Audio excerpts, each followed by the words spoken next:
The federal government auctioning off 1.6 million acres in the Gulf for future oil and gas drilling, including a spot not too far from us here off the Mississippi coast. Some environmental groups are trying to stop more drilling with a lawsuit. Noah Noble spoke to two Mississippians worried about potential impacts in our water and along our shores.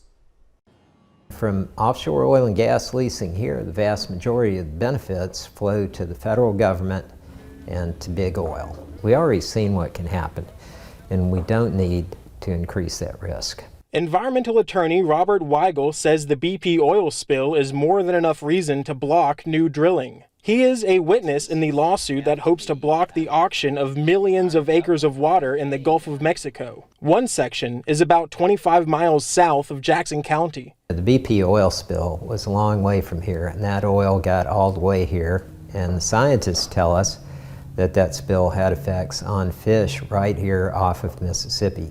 So these things really are in our backyard because our backyard is a really big place.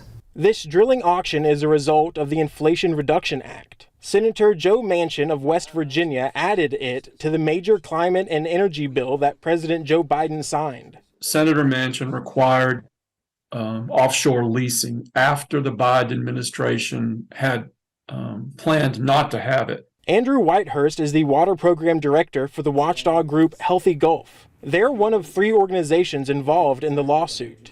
The Bureau of Ocean Energy Management didn't follow requirements of the NEPA, as it's called, National Environmental Policy Act. It looked at offshore effects, but it didn't come onshore and look at effects to people. And we've also got effects to marine life, to the Rice's whale, and to several turtle species in the Gulf. At the heart of this opposition is a plea to move towards sustainable energy and safeguard the environment. Growing up here in Mississippi, where me and my family, we spent a lot of time outdoors doing things that people do here, hunting and fishing and hiking. And what I saw is that for our kids to be able to have that same experience that I had, we're going to have to protect these resources. Now, a federal court will determine whether the auction was legal and if companies can proceed with drilling. In South Mississippi, Noah Noble, WLOX, News Now.